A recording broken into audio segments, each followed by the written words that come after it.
as well as we had talked about the key characteristics of strategic management. And in the yesterday's session, we had started with the first step related to the strategic management process. And we had started with identify goals. So, identify goals is that every organization has to set a goal for itself,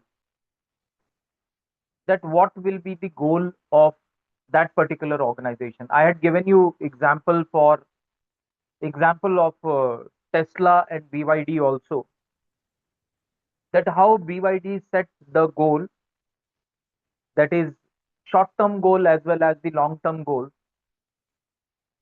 And because of that goal which was set by BYD initially when it was a upcoming company, how that goal or setting of that goal helped them to achieve the present position. So that is the first step, that every organization, every company has to first identify its goal. Then for the second, the for strategic management process, the second step is SWOT analysis. Now, once the goal has been identified, then comes SWOT analysis. Now, strength, weakness, opportunity, and threat. Most of you might be aware of this SWOT analysis. It is not that it is required only for the organization. We, in our personal life also, or as an individual also, we can do our SWOT analysis. For example, if I want to do my SWOT analysis, I can write it down, that what are my strengths, what are my weaknesses, what are the threats, and what are the opportunities available. So it is applicable to individuals, it is applicable to organizations also. For organization, the organization can write it down in a document, that what are the strengths of the organization, what are the weaknesses of the organization, what threat, that is competition, the organization is going to face in near future and in distant future, as well as what are the present opportunities and what are the future opportunities available for the organization. So that can be done by the organization under SWOT analysis, and that is the second strategic management process. After looking at the success of Tesla, BYD also thought that if we enter this market, we have a great opportunity. So they conducted their SWOT analysis, and accordingly they started manufacturing e-cars or electric cars. After doing strategy SWOT analysis, the third step for strategic management process is create a strategy. Now, first step is setting up a goal. Second is, before directly starting the business in the organization, it is better that if we can conduct our SWOT analysis. Now, once the goal is identified and the SWOT analysis is done, then comes create a strategy. That as a company, now we need to create a strategy for what? For achieving the set goal. And for that, the organization always create a strategy. Every organization, whether it's a small startup, it's a mid-level company, large company, or a multinational company, each and every company creates a strategy to achieve the goal. Without strategy, goal cannot be achieved. Just by writing a goal and posting it on the website of the organization or pasting it on the notice board at the entrance of the organization is not going to help. For achieving that particular goal, which has been identified by the company, the organization, the company has to formulate a strategy. That, okay, goal is set that after 10 years, we want to be the biggest player in this particular sector. That is the goal. That is the vision. But how we are going to achieve that? And for that, the most important thing we need to do is we have to first design a strategy, a roadmap, that how we are going to achieve that goal, how we will move towards that particular goal within a specified period of time. And that is done with the help of creating a strategy. Next one is implement strategy. Once the strategy is created, then it is to be implemented in a effective manner. Then only the strategy is going to give you good results. Otherwise, the strategy is not going to give you good results. That is very important. So creating strategy as well is very important. But at the same time, equally important is implementing that strategy on ground in the organization. Many a times it may happen that the strategy formulated or designed is great, but if it is not implemented equally well on ground in the organization, the results which were, which the organization is expecting, the organization may not get. Why? Because it lagged in implementing the strategy. So implementation part again is important as creating a strategy. And once the implementation is done, then comes evaluate the result. Now, when a strategy is designed, at that particular time, the results are also calculated. That if we implement this particular strategy, this will be the result. This much of profit we will get. This strategy will help us to grow at a speed of say 5%, 10%, 50%, 100%. So when a strategy is designed at that particular time, it is also calculated that when the strategy will be implemented, what will be the result? And the fifth stage talks about evaluate results. So here we need to compare, we need to evaluate, we need to analyze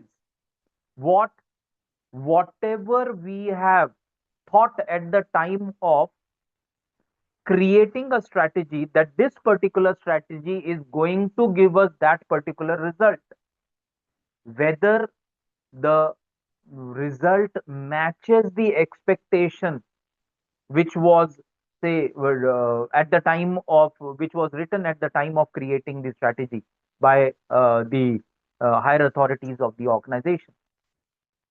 So that has to be analyzed, that has to be compared. Now, if the results are good, that means the strategy was good, implementation part was good, and as well as the results are, that's the reason why we have got good results. So that is what strategic management process is. So it is of 5 steps. I hope everyone has understood these 5 steps. Steps. It starts with identifying goals and ends with evaluate the results. If anyone has any doubt, please unmute. and you can ask your doubt, or else we will move forward.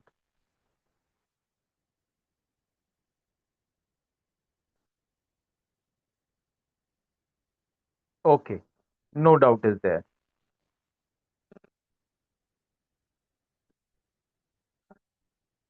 Now, every company is having two type of stakeholders.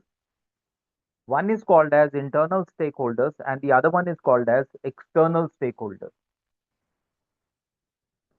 Now, stakeholder means those people who are having some stake in a particular organization. Those people are called as stakeholders. Now, for example, if instead of company, if we take example of a school, or if we take example of our college, and in college, we as teachers or employees of that particular college, we are also the internal stakeholder. The management, the owners, the director, all will be categorized as the internal stakeholder. External stakeholder is society, is companies where the students will be working, the students, parents. So all those who are whose stake is involved are called as stakeholders. So every company has two type of stakeholders. One is internal, the other one is external. Now, for internal stakeholders, employees, managers, and owners, they are considered as internal stakeholders. Why internal stakeholders? Because they are associated in with the organization. They are working in the organization. They are the internal members of the organization. That's the reason why they are called as internal stakeholders of the company or of the organization. Now, external stakeholders are suppliers, society, government, creditors, shareholders, and customers. All these are called as external stakeholders. So, those who have some sort of stake or who are directly or indirectly dependent upon a particular company. So, those people are called as external stakeholders. Suppliers, those or vendors, those who are supplying raw material to the company, machines to the company, or any other product to the raw material to the company. Society at large, society is the locality where the company is situated. Government, we all are aware, government plays a external stakeholder. How government influences the company? Because the regulation part is taken care by the government. The government comes up with various laws, various amendments, various changes, various rules, which governs how the company is going to operate. It is not as per the will of the owner of the company. Whatever the company owner feels, that he feels that it is my company, I have invested my money in the company, so I will frame my rules and regulations. So that is not allowed. Every company has to follow the laws which are laid down by the government. That's the reason why government is also considered as external stakeholder of the company. No company can work outside the purview of the laws which are being framed by the government under various laws, acts. So that is government. Next one, creditors. Creditors can be private financial institutions, can be banks, as well as can be the small financial institutions which are raising capital for the company. So again, as their money is involved in the functioning of the organization, so they are also included as the external stakeholders. Then comes the shareholders. Now, as the shareholders have purchased the share of a particular company, the moment they purchase share of that particular company, they become the stakeholder, the external stakeholder of the company. And why external? Because they are not involved in day-to-day functioning of the organization. Only internal are involved in the day-to-day affairs of the company. External, they are associated but not in the day-to-day affairs of the company. Next one is customers. Now, how customers are associated? The product is being purchased by the customer. It is being used by the customer. So customers are also considered as external stakeholder of a company. So this is related to the stakeholders, internal and external stakeholders.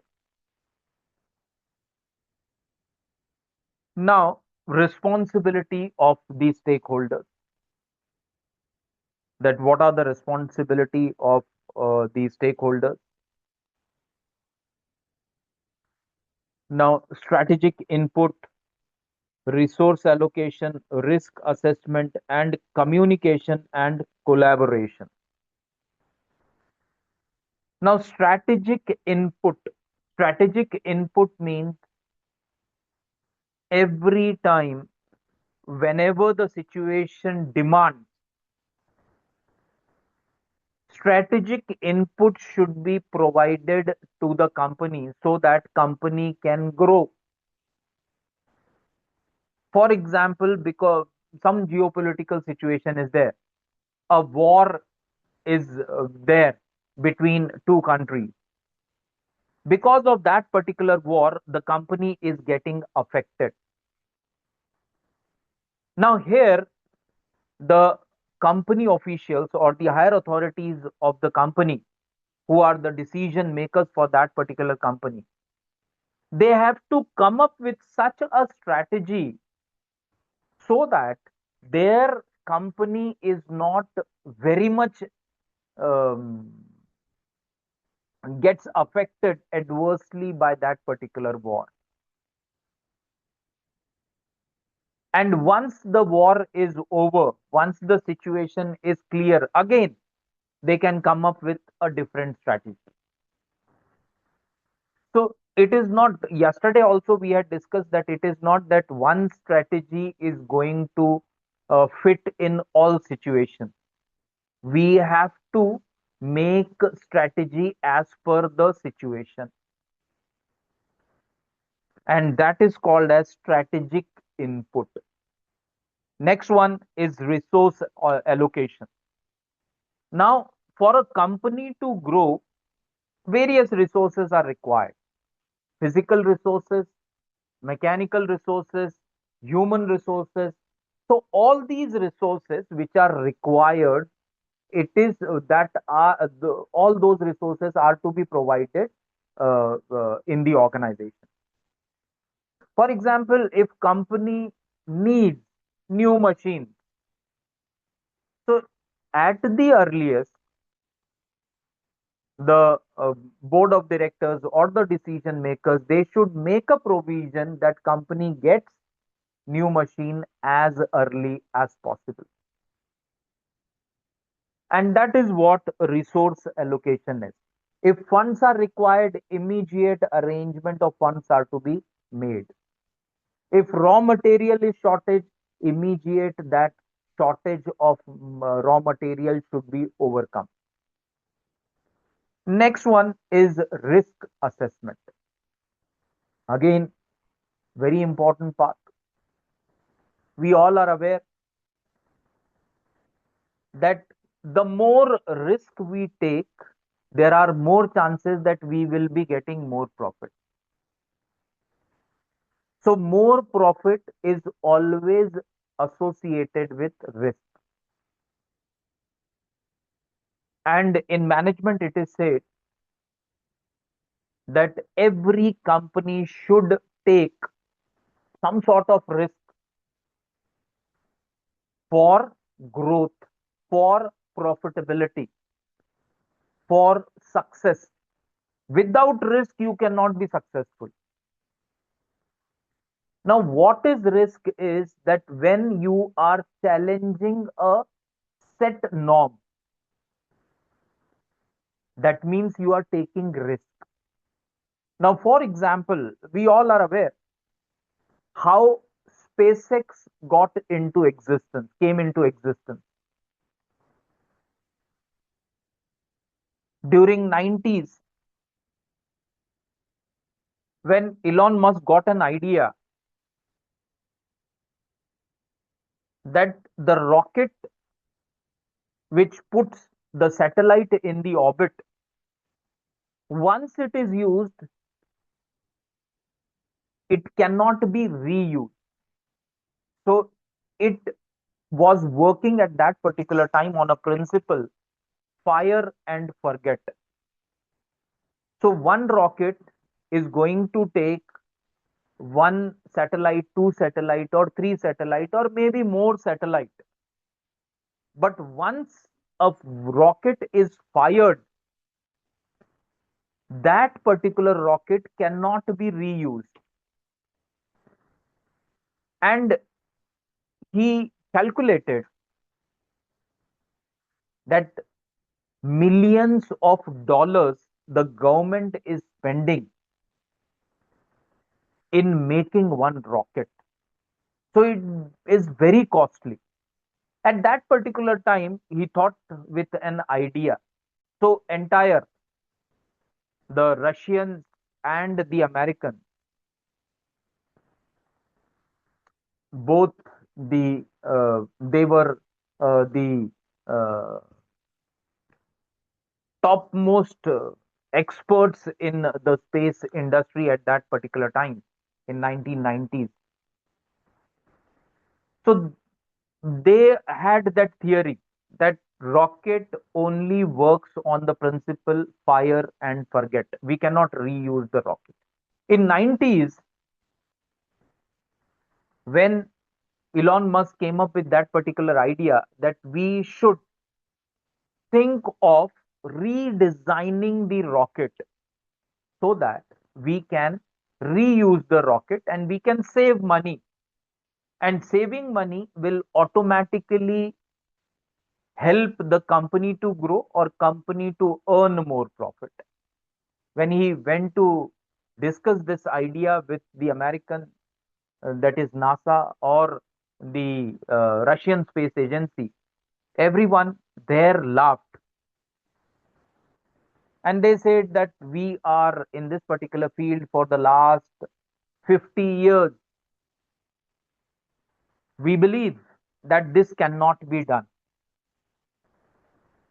And now we all are seeing that how the rockets are taking the satellite to the orbit. Again, after putting those satellite in the orbit, again the rocket is traveling, and again it is getting settled to the launch pad. The videos everyone might have seen, that how one rocket is being now used multiple times. So he had taken risk at that time. Risk is when you are challenging the set norm. As he had taken risk, he is earning more profit. It is not that we should be taking risk blindly. There is another concept in management which is called as calculated risk. So whenever we are taking risk, we should calculate the risk, and that on the basis of that calculation, we should take risk. So it should not be blindfold risk. It should always be calculated risk. So he did his homework very well. He calculated the risk very well. He came up with a strategy. He started the company. He hired great employees, very good scientists, who believed in his vision, who believed in his strategy, who believed in his thoughts that yes, it can be done. And the results we are aware of. And that is what risk assessment is. So every time, it is not that every time it is going to succeed, many time it fails also. So it all depends upon how you are assessing the risk. That assessment is very important. If you are good in assessment, chances are more that your risk is going to give you good results. If you are not good in assessment, chances are more that your risk, the risk which you will be taking for the company, is going to give you not so good results. Next one is communication and collaboration. There should be very clear, transparent, and uniform communication within the organization and outside the organization. Now, within the organization means the internal stakeholders. Communication between the internal stakeholders should be very clear, very uniform, and very transparent.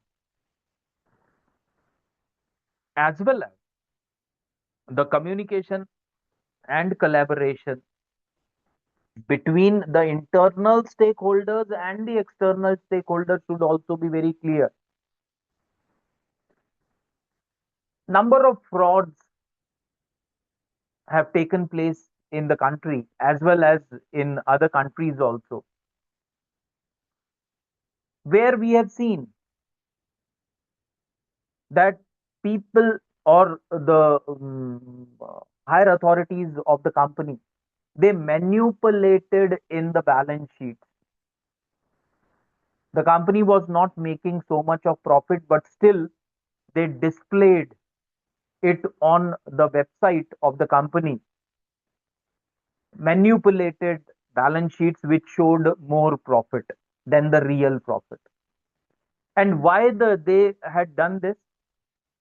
Just to make the creditors believe, just to make the shareholders believe that yes, the company is doing very good and we can put our money in the company. Just to attract more funds, more money, some companies manipulated their balance sheets, their financial statements. So that resulted in scams. Scams related to Satyam, scams related to the Videocon, scam related to ICICI Bank, scam related to PNB, that is Punjab National Bank, and recently uh, um, the a diamond company from Surat, that was also involved in some same type of say manipulation. So communication and collaboration says whatever the correct situation of is there present in the organization, that should be shared with the internal members of the organization as well as the external members of the organization. No manipulation should be done. So these are the responsibilities of the stakeholders. Now, other responsibility of stakeholders are compliance. Compliance, again, compliance means whatever is expected under a particular law, it is to be complied with. So, compliance, for example, if as per the law, it says that companies have to pay certain amount of tax, and within this duration, they need to pay the tax. Under compliance part, company should make sure that they pay that particular test tax.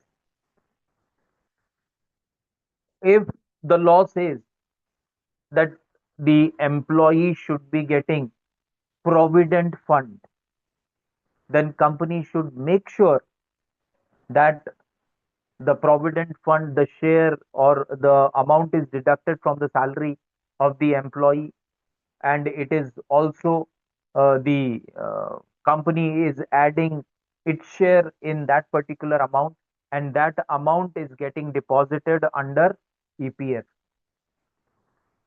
Now, all these things are compulsory, mandatory by the law. So, compliance has to be taken care very seriously by the stakeholders, and mainly by the internal stakeholders, that is, the employees and higher authorities of the organization or the concerned authority of the organization. Next one is advocacy. Now, advocacy talks about, it is related to the ISR activity, CSR activity, sorry, that is corporate social responsibility.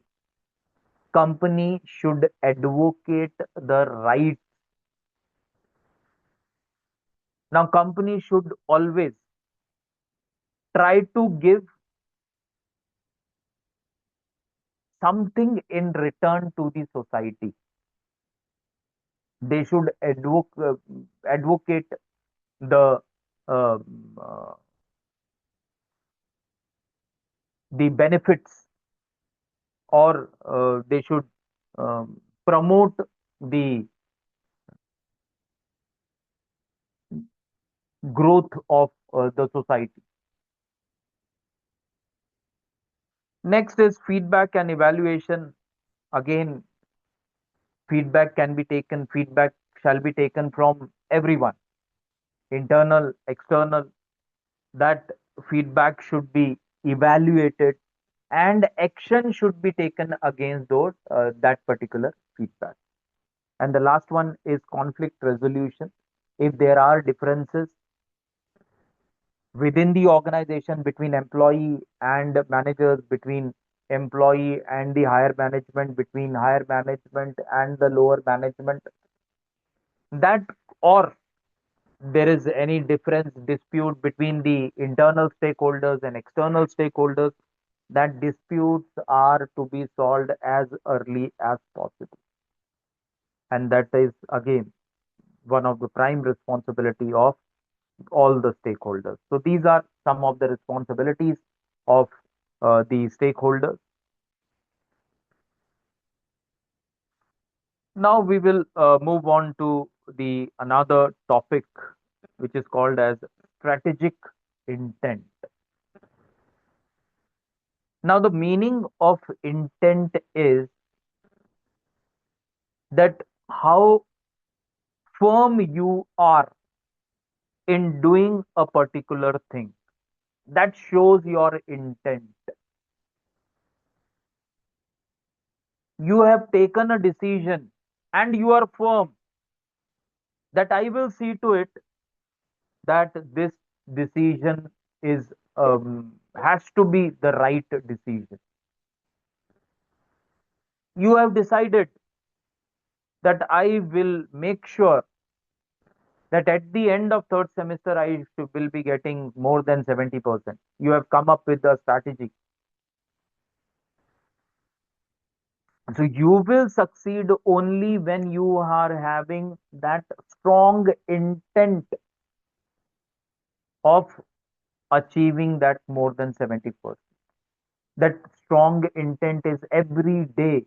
You have decided that I will be studying every day 3 hours, and you are doing it every day. That is called as intent. That shows,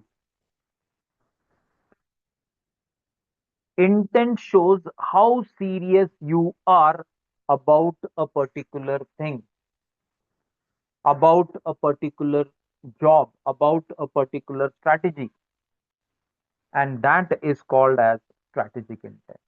So I'll read out what is written on the screen, and then we will discuss about it.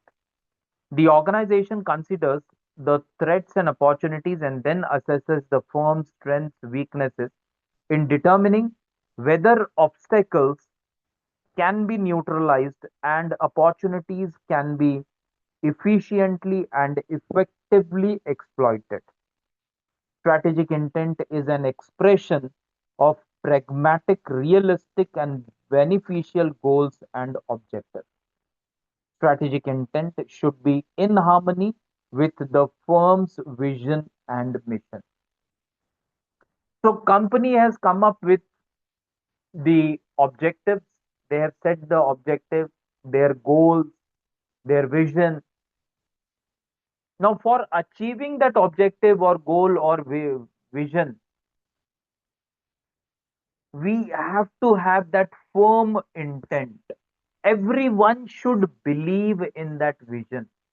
Then only it is possible for the company to achieve that vision. Otherwise, it is very difficult. And that is what strategic intent is. Everyone in the organization should move in the same direction. It should not happen that one department is moving towards north, the other department is south, and the third department is moving towards west, and the fourth department is moving towards east. If such thing happens, then the company will not be able to achieve its vision or its goal.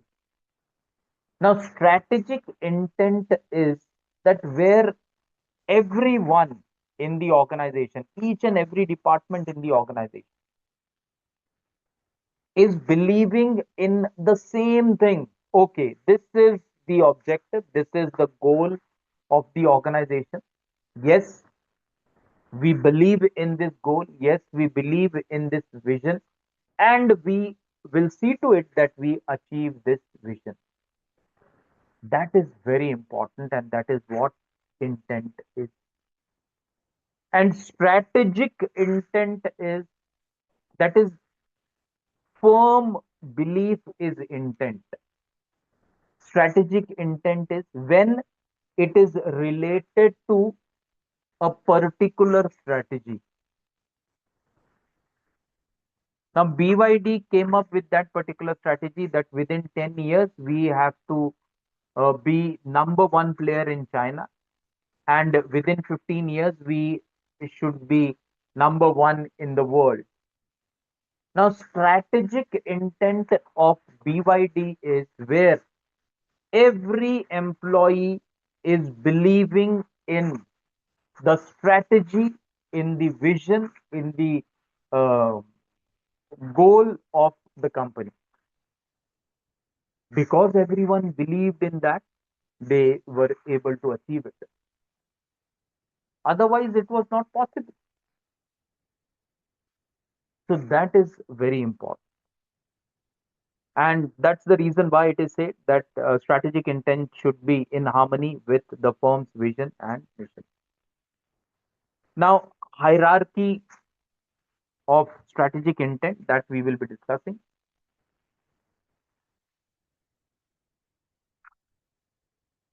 The framework which firms operate, adopt a predetermined direction, and attempt to achieve their goals is provided by a strategic intent. That is what just now we have discussed.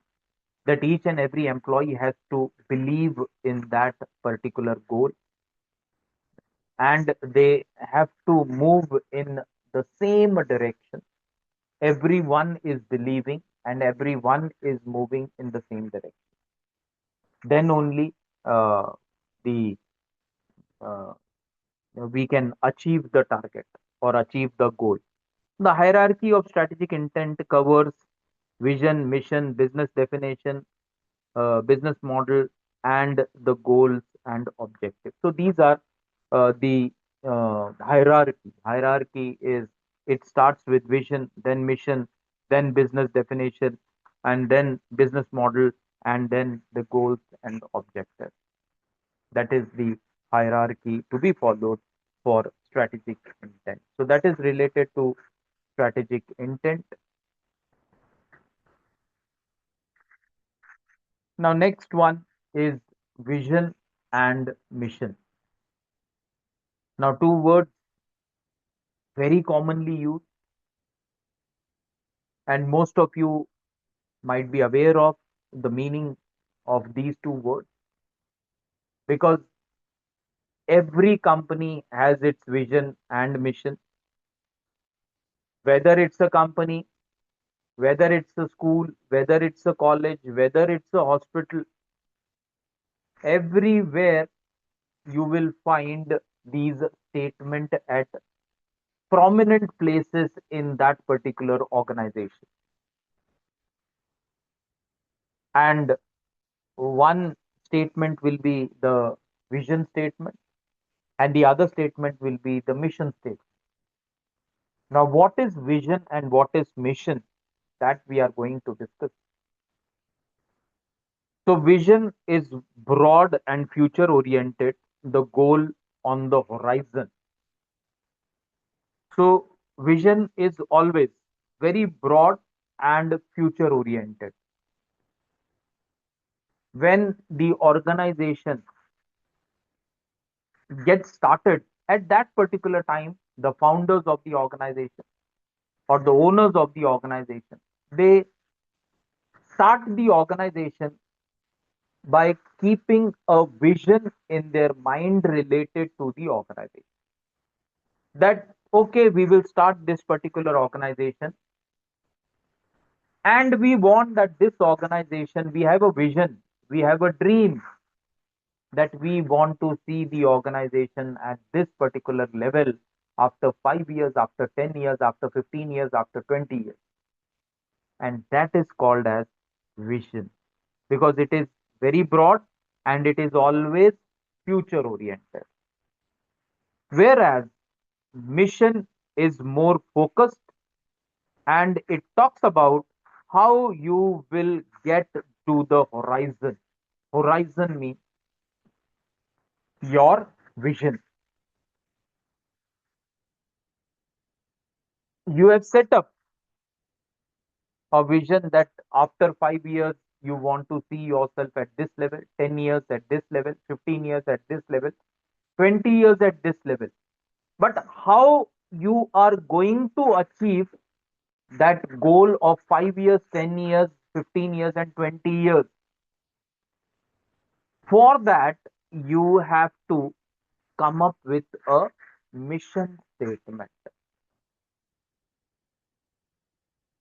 So you have to write a mission that, okay, 5 years we have to do this, then we will be at achieving that position. Then next 5 years we have to do this. Then we will be able to achieve that uh, position after 10 years, uh, which is mentioned in the vision. Then after 15 years we will achieve this. So mission is very focused and it tells you how you are going to achieve the vision of the organization. So that is the basic difference between vision and mission. So I'll again repeat, vision is very broad and it is future oriented. Mission is very focused and it always talks about that how you are going to achieve the vision of the organization. Now, a vision transforms the organization. It provides a picture what could be. It is a catalyst that can impel an organization to move towards that dream. As dreams come true or reality changes, vision also changes. It is a goal of the highest order. So that is what vision is. So vision transforms the organization. Now, how it transforms the organization? Because it's a document which documents or which writes that where it wants to see the organization in next 5 years, next 10 years, next 15 years, next 20 years, next 50 years. So That's the reason why it is said that vision transforms the organization. It provides a picture of what could be 10 years back when BYD came up with the mission. In that mission, they had provided a picture that after 10 years we want to be at this particular level. So they had provided that picture, that dream. So it is a catalyst that can impel an organization to move towards that dream. As dreams come true, and when we realize or we achieve that dream, then it is not that vision or mission, once they are framed, it is going to stay in the same manner in the organization for a very long period. It may change, and when it changes, that is also mentioned, that when the organization has achieved the goal. Now, when BYD became the top selling um, electric car company of the world, then they might have changed their vision, that okay, now we have achieved number one position. Now, next vision could be that we want to be at this particular position for next 10 years, for next 20 years, next 30 years. So this way they can come up with a new vision, or they can make changes in the existing vision once they have completed. Now for mission, the mission statement tells what business you are in and what products and services you are going to offer. It is a clear statement of purpose. A mission statement may last for decades. Now, mission statement of BYD is that we are in the field of electric car. We will be manufacturing electric cars. So that is their mission statement. So mission statement, again, it may last for decades till the mission is completed. Once the mission is complete, again, the company has to make changes in that mission, or they can come up with a new mission statement also. So that was related to the difference between vision and mission.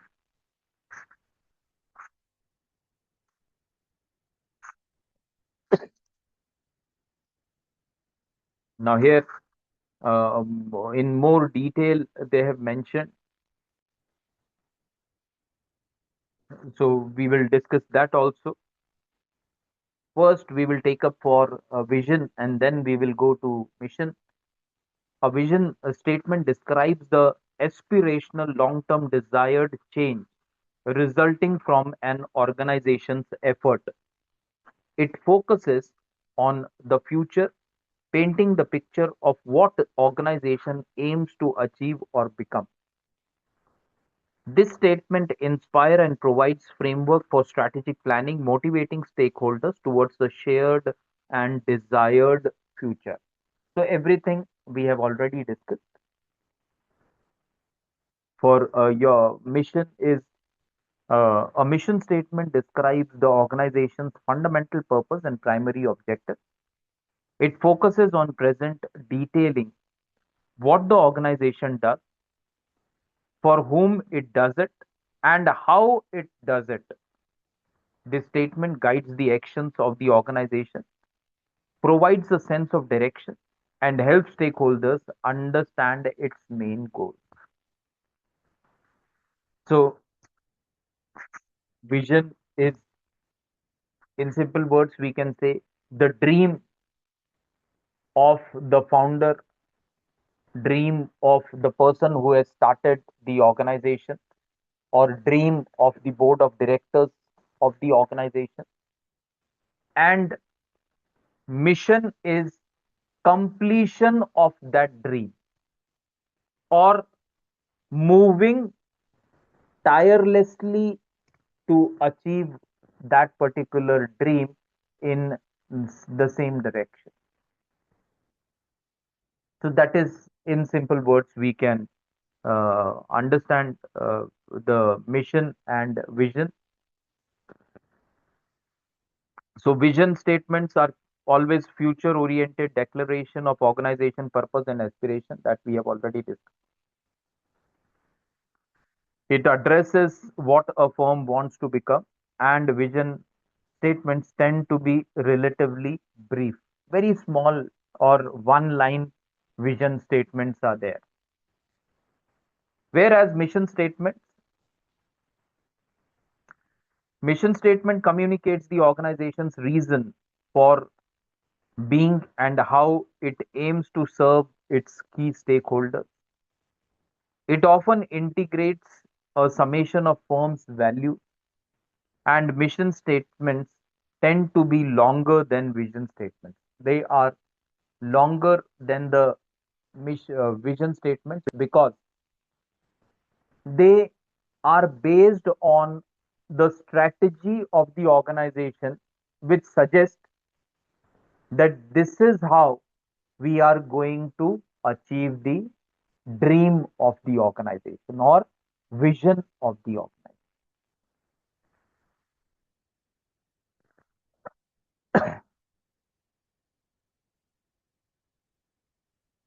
Now, characteristics of a mission statement, we will discuss this, and then in tomorrow's or in Monday's session, we will talk about this able metrics and the critical success factors that we will be taking up for discussion on Monday.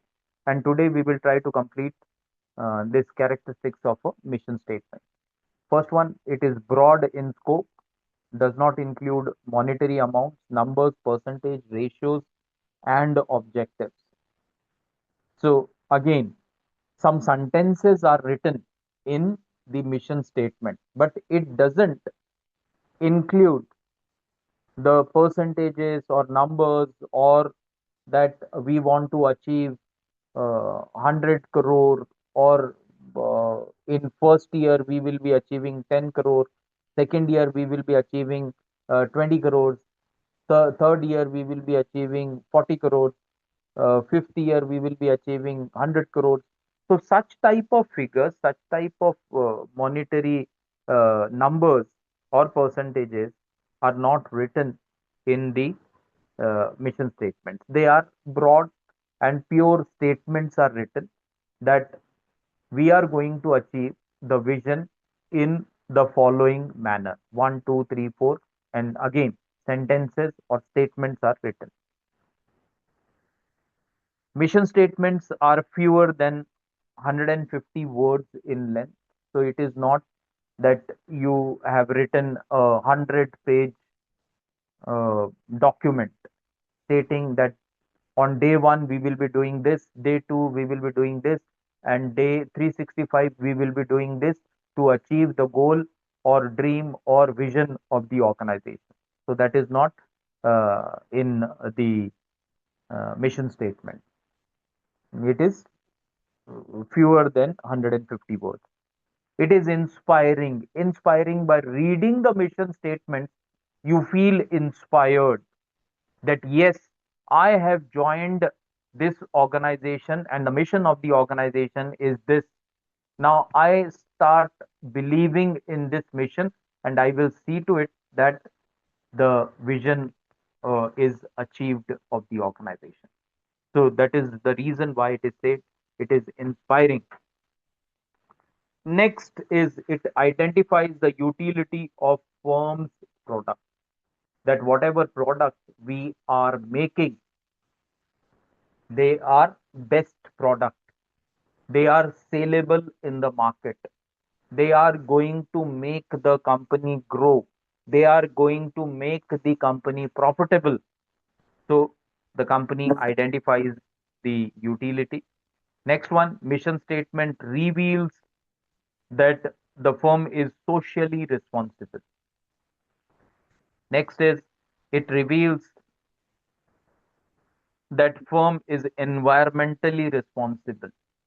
So again, the mission statement, it reveals that firm is environmentally responsible. Next is enduring, reconciliatory, and enduring.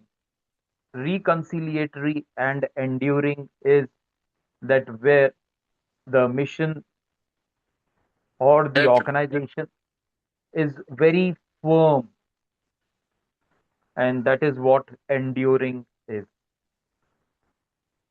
So that is related to the characteristics of a mission statement. Next one is the in the next session, that is that we will be conducting on say Monday. We will be discussing able metrics plus critical success factors we will be talking about, and we will be talking about the KPI versus KRA. So this is what we will be taking up for discussion on Monday at 7 p.m. I request each and every student, please share this information with your friends also, that we have started with the lectures and it is mandatory, it is compulsory for each and every student of all the specialization to remain present for the 7 p.m. lecture of strategic management, as this is the only one mandatory subject of SEM 3. And we have already communicated to you the internal evaluation parameters, as now we have designed the lectures in such a manner that it doesn't affect your day-to-day working also. Early morning, it starts 6 in the morning, and again it ends by 9 in the evening, 6 p.m. to 9 p.m., 6 a.m. to 9 a.m. In between, you can complete your on the job training project. So please spread this message to your friends also. It should not happen that after 15 days, after 1 month, you will come to us and we may not cooperate, looking at the attendance of the concerned student. So please remember, we are there to help you out. We are there to cooperate. Same cooperation we need from your side also. So please be sincere. Start attending the lectures. And if you are facing any problem, we are there to help you out to overcome that particular problem. Every student has been allocated a mentor guide. You can directly be in touch with your mentor guide, and we will definitely help you solve your problem. But if you are not coming to us with your problem, and after 1 month, after 2 months, you will be coming and you will be sharing your problem, we may not be in a position to solve your problem. So please, if you are facing any problem related to why you are unable to attend the online lectures, either morning or evening lectures, please immediately be in touch with your mentor guide and get your problem resolved. Otherwise, at the time of submission of your OJT report, you may face problems. Thank you everyone for being present in today's session. Thank you.